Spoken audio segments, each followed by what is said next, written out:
Malala by Roann Mendriq. Malala Yousafzai is a Pakistani activist for female education and the youngest Nobel Prize laureate.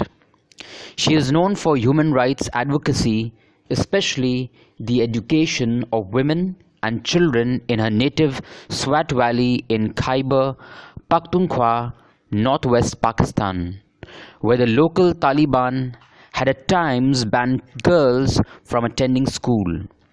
Her advocacy has grown into an international movement. On 9th October 2012, while on a bus in the Swat district, after taking an exam, Yousafzai and two other girls were shot by a Taliban gunman in an assassination attempt in retaliation for her activism. The gunman fled the scene.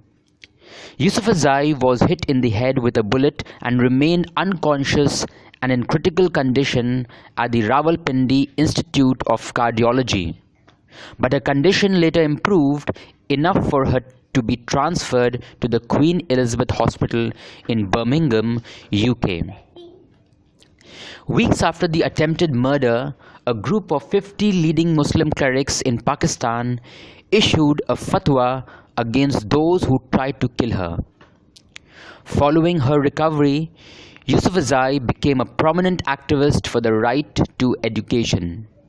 Based in Birmingham, she co-founded the Malala Fund, a non-profit organization with Sheza Shahid, and in 2013 co-authored I Am Malala, an international bestseller. Where there is darkness, light is forbidden. The brightest of sparks have to be hidden. Yet radiance shines through, the goodness will thrive. In the poem, Roann writes, where there is darkness, light is forbidden. Over here in the poem, we see that the dark aspect of those countries, especially the countries like Pakistan, where a girl's education is not promoted, where girls are not allowed to go to school.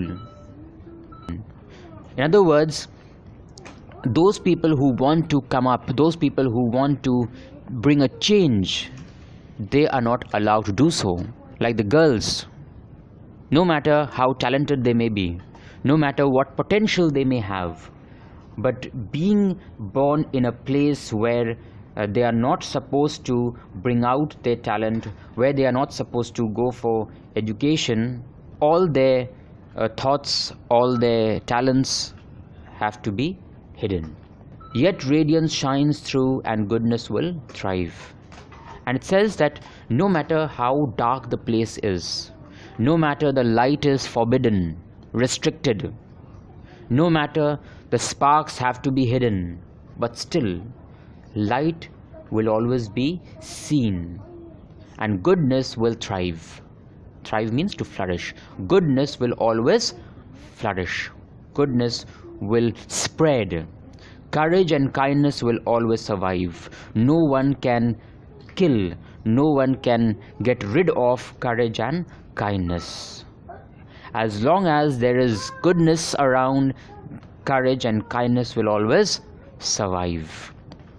And Malala is a very good example of this courage and this kindness, that even in the darkness of Pakistan, even in the darkness of her life, she was able to spark the light of hope and the light of education. In the second stanza, it says, Malala Yousafzai, a girl with a heart, vowed to be true to make a new start.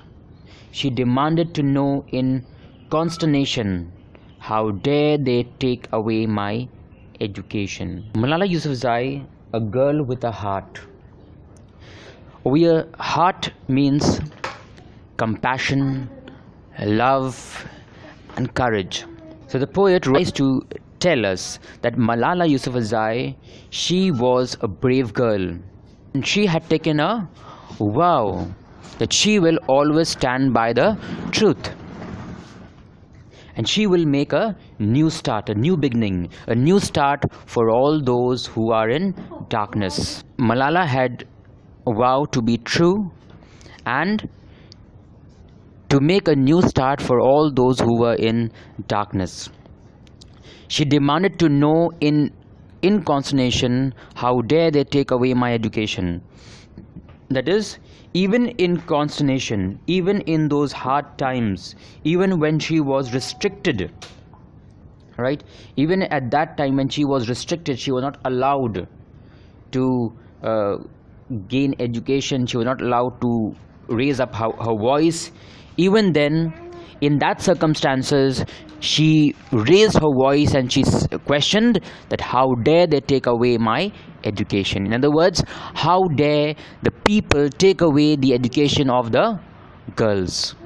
Darkness came swiftly to shoot down her dreams. Right in her school bus, she conquered their screams.